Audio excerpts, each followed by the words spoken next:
Eh bien bonjour à tous messieurs dames, bienvenue sur cette nouvelle vidéo, c'est Fukio. Aujourd'hui on se retrouve, on est le 9 décembre 2022, les marchés ont tous clôturé, nous avons un CAC 40 qui clôture dans le vert cette semaine, mais sur l'ensemble de la semaine nous sommes dans le rouge, hein, hélas, mais pour une fois c'est la première semaine de baisse du CAC 40 depuis bien longtemps. On a un Eurostoxx qui finit quand même dans le vert aussi, plus 0,68, le DAX plus 0,74, le FTSE 100 plus 0,06. A l'inverse, nous avons les marchés américains qui n'ont pas fait des émus, j'ai envie de vous dire. Moins 0,90% pour le Dow Jones, le Nasdaq moins 0,70, le Nikkei 225 qui a clôturé à moins 0,40%. Le pétrole Brent 76,82 $.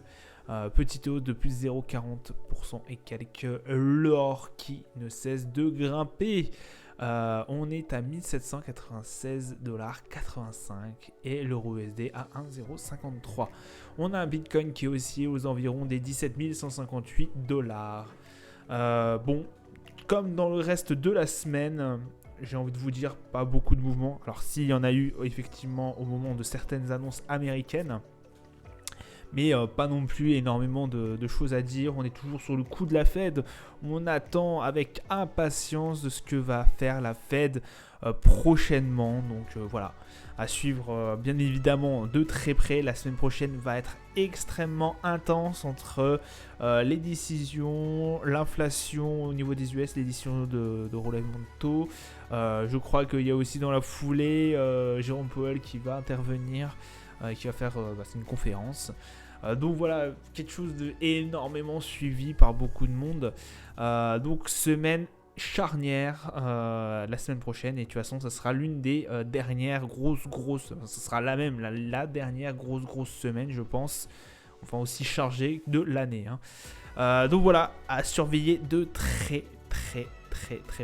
Alors je vous avais effectivement parlé d'une annonce qui avait pas mal remué les marchés. Je parle bien évidemment du PPI, alors on verra sur le calendrier d'annonce économique, mais le PPI qui est sorti en fait meilleur que ce qu'on pensait. De ce fait, forcément, PPI meilleur, dit Jérôme Powell peut augmenter encore plus fortement les taux, dit forcément baisse du marché. Voilà, on se reconstitue un peu tout ce petit trajet.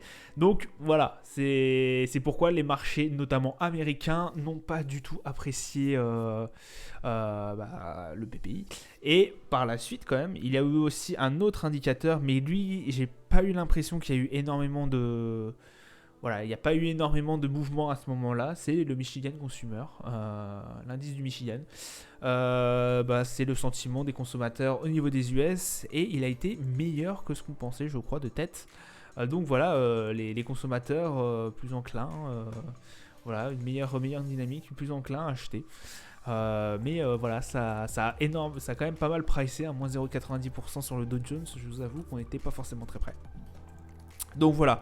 À suivre de vraiment de très près, j'ai envie de vous dire, la semaine prochaine. Du côté des valeurs, on a Ipsen qui a perdu moins 42%, Worldline qui a lâché 3,68%, notamment après que JP Morgan est passé de surpondéré à neutre. Et on a Total Energy, du coup, j'ai envie de vous dire, qui a cédé moins 0,92%. Bon, on sait que Total Energy là, est en train d'un peu perdre de sa valeur vu à la chute du pétrole. Mais bon, le groupe pétrolier va cesser de consolider sa participation de 19,4% dans le producteur de gaz naturel russe Novatek. Donc forcément petite baisse, mais à mon avis il n'y a pas que ça, il y a aussi ce pétrole là qui est à 76,82 $, le baril de Brent. Ça fait mal, hein. Ça fait mal quand on avait vu, pour ceux qui sont à la hausse bien évidemment, mais quand on avait vu que le baril s'était envolé à 140 $ au mois de mars. 130, 140 je crois. Donc voilà, au niveau du calendrier d'annonce économique. Donc voilà, on a eu la taux d'inflation au niveau de la Chine, 1,6, c'est ce qu'on pensait, c'est ce que le consensus avait noté. Donc 1,6, rien à dire. Le PPI, voilà, valeur précédente 0,3. Valeur selon le consensus 0,2, donc une baisse de ce PPI. Et là, on a eu un 0.3, donc c'est-à-dire exactement la même valeur, c'est-à-dire un PPI constant malgré la hausse des taux. Donc forcément, marché qui price, marché qui passe en baisse, marché qui se méfie de la semaine prochaine.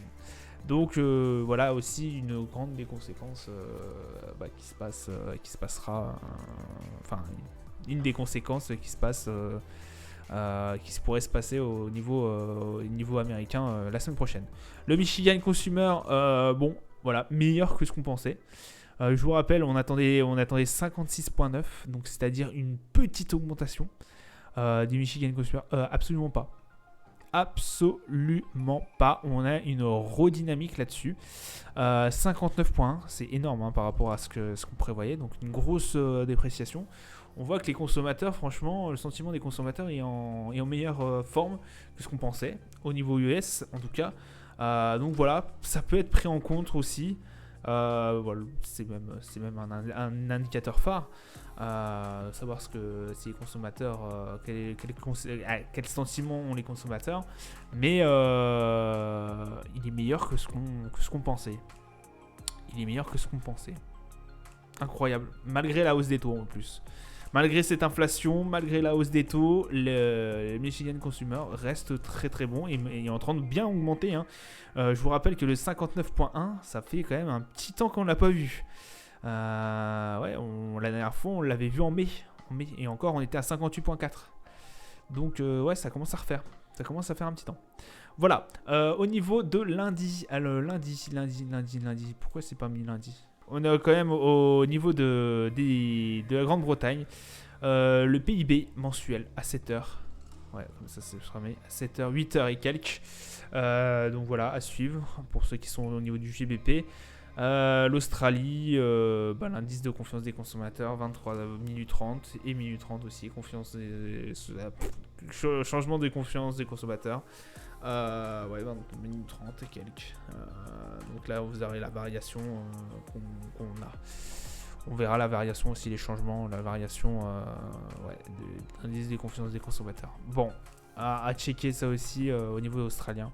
Je vous ai pas affiché toute la semaine parce que je sais pas pourquoi il a bugué. Enfin bref.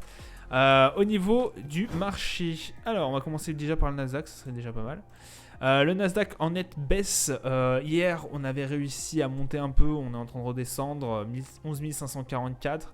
On est toujours bloqué un peu à cette barre des 11 500. On n'arrive pas forcément à s'en détacher. Après qu'on ait eu une belle semaine de baisse quand même. Donc voilà, à suivre. On commence à arriver dans la zone. Bon, on est dans la zone neutre au niveau du RSI. Mais ce qui est un peu plus flagrant, c'est qu'on va peut-être repasser même dans une zone. Une zone de survente. Donc à voir, à regarder quand même, parce qu'on s'en approche dangereusement. On est même plus proche de la zone de survente que de la zone de surachat. Mais on reste en bonne zone de train. Au niveau du MACD, on reste quand même assez haussier, même si c'est très très léger. Hein. Donc voilà, à suivre par la suite. Le DAX, 14 324. Donc là, on finit en hausse sur l'indice du DAX. Bon, pas grand chose à dire. On a eu les marchés américains qui nous ont un peu plombé, je vous avoue, la séance à partir du moment où ils ont ouvert. Mais bon, ça a resté haussier quand même une bonne partie de la journée. Donc voilà, peut-être aller chercher cette barre des 14 600 avant la fin de l'année. C'est possible avec les annonces qu'on aura. Si elles sont bonnes ou mauvaises d'ailleurs, ça dépendra. Au niveau du RSI, on est en zone bien neutre. Et au niveau du MACD, bon bah là, pas faire une description. Nous sommes aussi, bien évidemment. Le Brent qui fait une petite hausse, un doji, voilà. Une séance nulle, $77 le baril. Rien d'autre à dire de plus que ce que je vous avais déjà parlé hier du coup. Bon. À voir si on va peut-être aller chercher cette barre des $80 au bout d'un moment. Ça va être à mon avis notre plafond et facilement notre support sera aux environs des $70, voire même 75 pour voir. Mais ouais, gros support à 70 et un plafond à 80. Ce serait bien d'aller le chercher quand même au bout d'un moment. On va pas faire que ça quoique on serait peut-être capable d'aller rechercher pour retracer effectivement après cette semaine de belle baisse. Après, c'est ouais, 5 journées de baisse, hein, grosse baisse même. Peut-être aller chercher cette barre des 80.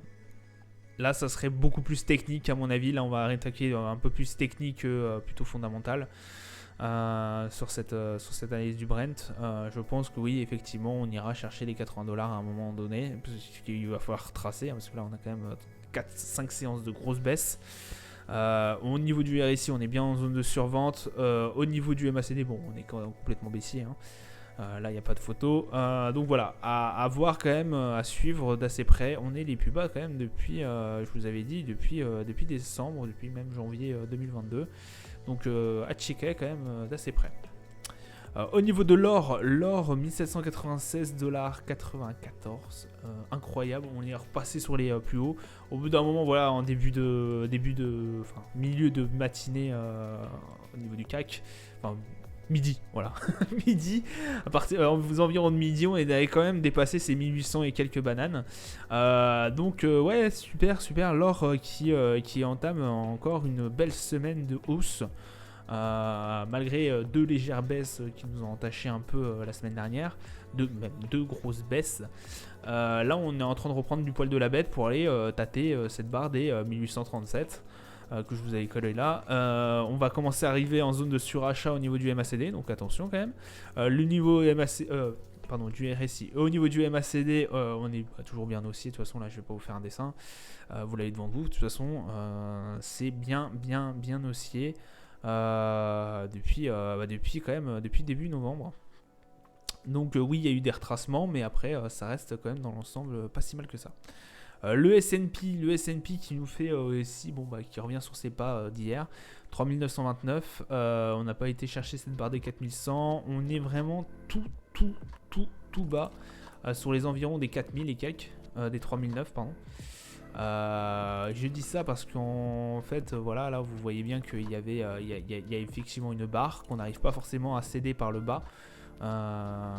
Bon, ce seuil-là va tenir, on l'espère, et qu'on va repartir par la hausse pour aller chercher cette barre des 4100 et des patates, 4100 et quelques.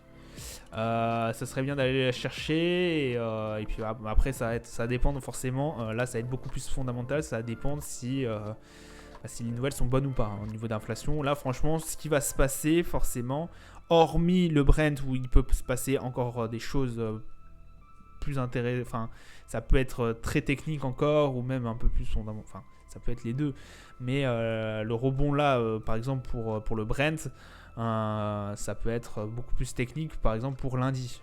Lundi, il ne se passe pas grand chose, mais on peut avoir un rebond au niveau du Brent. Là, par exemple, au niveau du S&P, ça c'est encore moi qui le dit. Là, au niveau du S&P, à mon avis, ça débloque. Il n'y aura pas une énorme baisse, on n'ira pas chercher les 3750 avant les décisions de la Fed, etc. Ça, j'en suis quasiment sûr.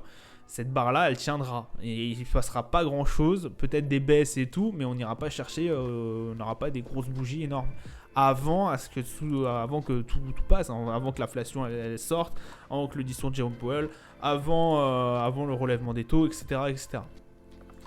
Au niveau du CAC 40, on est à 6648 pardon. 6900, faudra peut-être pas abuser.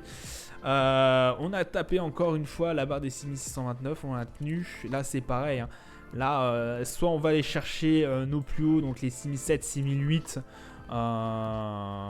d'ici quand la Fed aura parlé, soit en fait on va complètement s'effondrer et on ira peut-être même taper la barre des 6004 si les nouvelles sont mauvaises, pardon. Donc voilà, faire très attention, vraiment la semaine qui arrive, charnière de fou, hein. Là, ça va être très compliqué, hein. Là, va falloir très vite switcher, va falloir comprendre ce qui se passe très vite. Voilà, si l'inflation est pas bonne, forcément, il y a de grandes chances pour que Jérôme Powell, au dernier moment, il ajuste. Au lieu de mettre 50 points de base, il repart à 75. Ça va, il y a énormément de choses qui vont changer. Même la prise de la parole, je crois que oui, de tête, il prend la parole, il fait une conférence de presse. Jérôme Powell, lors de la conférence de presse, il peut nous sortir une dinguerie. Donc là, ça peut repricer encore enfin, vraiment, là, ça va être très charnière cette semaine. Donc faire très attention. Le Dow Jones, le Dow qui est reparti en baisse aussi. Pareil, les plus bas depuis quelques semaines quand même. Depuis notre grosse annonce de Jérôme Powell, non même pas, il était là, la grosse annonce de Jérôme Powell depuis l'inflation en fait. On est reparti des plus bas depuis l'inflation, 3449. Pareil, on est reparti en zone neutre au niveau du RSI. Bon, on reste quand même très bien aussi au niveau du MACD. Regardez, ça a bien monté au niveau de notre cher Dow Jones. Donc voilà, méfiance aussi, pareil, au niveau du Dow. On va pouvoir aller rechercher ces plus hauts des 3000, 35 000 et quelques, 34 994 et des patates. Je pense que c'est possible de les retrouver, mais si forcément derrière les annonces sont bonnes. Voilà, ça sera tout pour moi pour aujourd'hui. Je vous souhaite une agréable journée, une bonne soirée. Je vous dis à plus tard. Ciao, ciao.